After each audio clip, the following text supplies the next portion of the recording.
अस्सलाम वालेकुम क्लास। आज की इस वीडियो में हम अपना यूनिट नंबर 3 हादीज़ वंडरफुल बैट, इसका जो बुक वर्क है उसमें मौजूद एक्सरसाइज को सॉल्व करेंगे।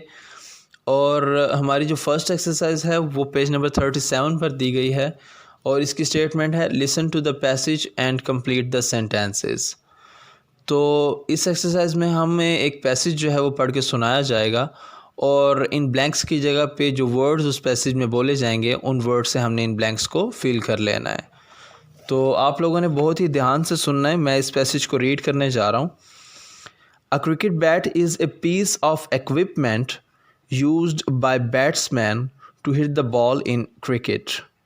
The bat consists of a cane handle which is attached to a blade that is flat on one side. The blade is traditionally made from willow wood. The length of a bat may be no more than 38 inches and the width no more than 4.25 inches. The variety of willow wood used for making the bat is tough as it has to withstand the impact of the speeding ball. Most bats are not ready for immediate use and the batsman would need to knock the ball to soften the surface of the blade before the bat is used in a match. तो ये जो words हैं जो इन blanks की जगह पे बोले गए हैं, आपने इन वर्ड्स से इन ब्लैंक्स को फिल कर लेना है।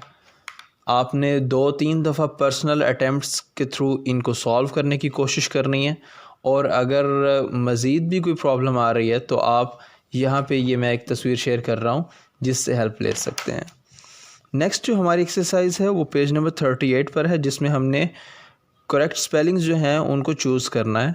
तो यहाँ पे जितने भी करेक्ट स्पेलिंग्स हैं, पहला डिटर्मिन्ड है, दूसरा होपिंग, तीसरा सेंचुरी, चौथा क्रिकेटर और पांचवा स्टेक्ड। तो इनके जो करेक्ट स्पेलिंग्स हैं इनको मैंने मेंशन कर दिया है। आपने इसी तरह से इनको अपनी बुक में लिख लेना है और इनको याद भी करना है।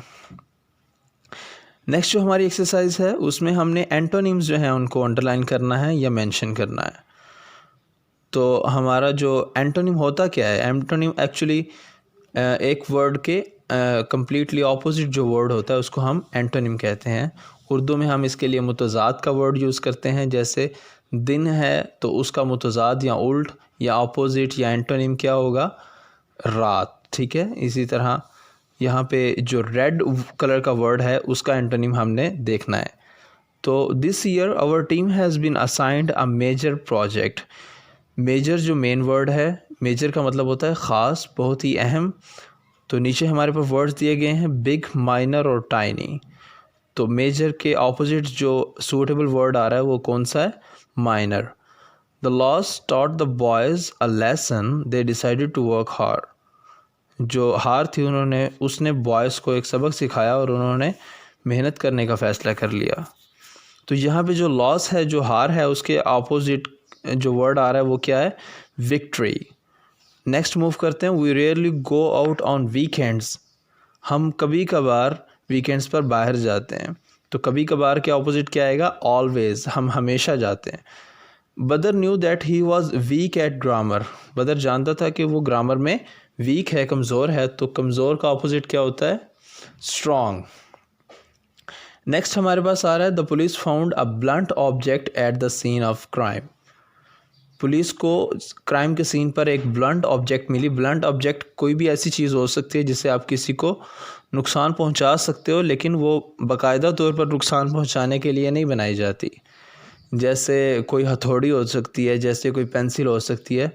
तो इसको शॉर्प नहीं किया जाता, ये अनशॉर्प्ड होती है और लेकिन आप इससे किसी को भी तकलीफ़ दे सकते हो। ठीक है, अलबत्ता इसका काम या इसका मकसद प्रॉपरली तकलीफ़ देना या किसी को नुकसान पहुंचाना नहीं होता। इसके ऑपोजिट जो चीज़ आती है वो शॉर्प्ड होती है। जैसे कोई चाकू हो सकता है, कोई छुरी हो सकती है, जिसको बाकायदा तौर पर किसी को तकलीफ़ देने के लिए, किसी को नुकसान पहुंचाने के लिए ही बनाया जाता है।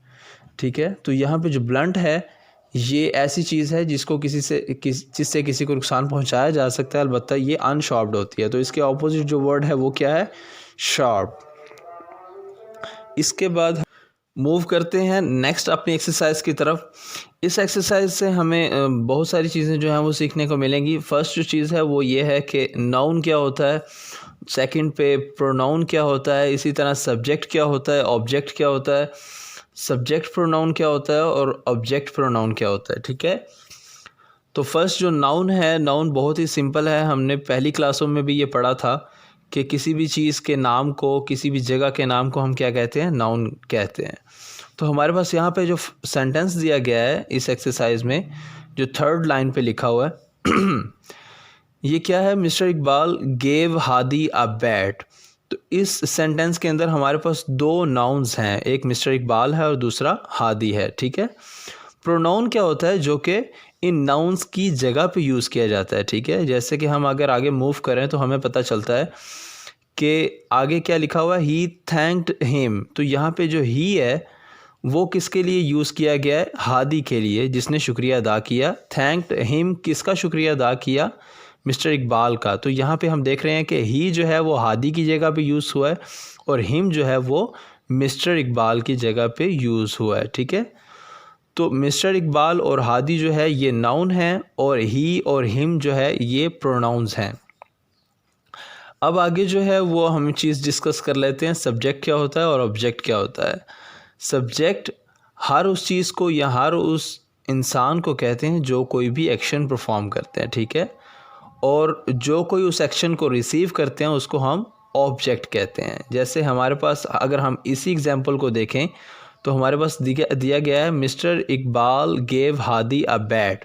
ठीक है, तो मिस्टर इकबाल ने एक एक्शन परफॉर्म किया है और वो एक्शन क्या है कि उन्होंने एक बैट दिया है और उस बैट को रिसीव किसने किया है, हादी ने। ठीक है, तो यहाँ पे मिस्टर इकबाल सब्जेक्ट हैं और हादी जो है वो क्या है, ऑब्जेक्ट है। इसी तरह अगर हम अगले सेंटेंस की तरफ मूव कर जाएं तो हमारे पास यही चीज़ें दोबारा रिवाइज हो जाएंगी। ही थैंक्ड हिम, अब हादी ने एक एक्शन परफॉर्म किया है, उसने शुक्रिया अदा किया है और उस शुक्रिया को रिसीव किसने किया है, मिस्टर इकबाल ने, जो यहाँ पर हिम की शक्ल में हमारे सामने आ रहे हैं। ठीक है, तो जब सब्जेक्ट प्रोनाउन की शक्ल में आता है तो उसको हम सब्जेक्टिव प्रोनाउन कहते हैं और जब ऑब्जेक्ट प्रोनाउन की सूरत में आता है तो हम उसको ऑब्जेक्टिव प्रोनाउन कहते हैं। ठीक है, पेरेंट्स से भी एक रिक्वेस्ट है कि अगर बच्चे इस वीडियो में इस चीज़ को सही तरह से नहीं समझ रहे तो वो उनकी थोड़ी सी हेल्प कर सकते हैं। हम अपनी जो एक्चुअल एक्सरसाइज है उसकी तरफ मूव करते हैं। एक सिंपल सा जो फार्मूला हमारे सामने आ सकता है वो ये है कि सब्जेक्टिव प्रोनाउन जो है वो फ़िक्रे के स्टार्ट में आता है और ऑब्जेक्टिव प्रोनाउन जो है वो फ़िक्रे के एंड में आता है। ठीक है, तो हम इसको रीड करते हैं। The match was won by the visiting team, it was an easy win for them. यहाँ पे जो मैच है वो एक टीम ने जीता है और टीम जो है उसमें ज़्यादा लोग होते हैं और ज़्यादा लोगों के लिए हम दे यूज़ करते हैं, लेकिन दे सब्जेक्टिव केस है। ठीक है, सब्जेक्टिव प्रोनाउन है और यहाँ पे हम देख रहे हैं कि एंड में आ रहा है, तो एंड में क्या आता है, objective pronoun.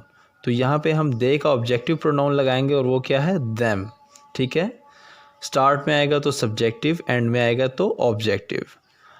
Hadi was about to cross the road when mister Iqbal called him. ठीक है, यहाँ पे हादी के लिए वर्ड यूज़ किया गया है, तो हादी का प्रोनाउन क्या होगा पहले हमने ये देखना है, और हादी का प्रोनाउन वो लड़का है तो उसके लिए हम ही यूज़ करेंगे। ठीक है, और यहाँ पे चूँकि एंड में आ रहा है इसलिए हम इसको ऑब्जेक्टिव प्रोनाउन देंगे और ही का ऑब्जेक्टिव प्रोनाउन क्या है, हिम। ठीक है, Hadi picked up a bat, it belong to mister Iqbal. ठीक है, यहाँ पे इट जो है ये सब्जेक्टिव प्रोनाउन है क्योंकि शुरू में आ रहा है। ठीक है, I can't find my bat, I have lost it. यहाँ पे आई जो है ये सब्जेक्टिव प्रोनाउन है, शुरू में आ रहा है इसलिए इसको हम सब्जेक्ट कह रहे हैं। और इसी तरह से आगे नेक्स्ट अगर मूव करें तो हैव लॉस्ट इट, इट जो है यहाँ पे बैट के लिए यूज़ किया जा रहा है, ये ऑब्जेक्टिव प्रोनाउन है जो कि एक्शन को रिसीव कर रहा है। Hadi you must play well, Hadi तुम्हें अच्छा खेलना चाहिए, तो यहाँ पे यू जो है ये सब्जेक्टिव प्रोनाउन है, ये फ़िक्रे के शुरू में आ रहा है। ठीक है, तो सब्जेक्टिव प्रोनाउन फ़िक्रे के शुरू में आता है और ऑब्जेक्टिव प्रोनाउन फ़िक्रे के एंड में आता है। ठीक है, यूजुअली ऐसा होता है, हर दफ़ा नहीं होता लेकिन आम तौर पर ऐसा ही होता है। तो किसी हद तक हमें ये चीज़ें जो हैं वो अंडरस्टैंड करने में मदद मिली है, और अगर इसको मज़ीद भी आपने समझना है तो इंशाल्लाह हम इन चीज़ों को क्लास में भी डिस्कस करेंगे। अभी के लिए जो है वो आप जस्ट इन एक्सरसाइज़ को सॉल्व करें और इनको याद करें, ठीक है। तो आपसे इंशाल्लाह मुलाकात होगी नेक्स्ट वीडियो में। जो भी कुछ रह गया है इसको हम इंशाल्लाह रेगुलर क्लासेस में डिस्कस कर लेंगे। तो अपना ख़्याल रखिए और नेक्स्ट वीडियो में इंशाल्लाह मुलाकात होगी। अल्लाह हाफ़िज़।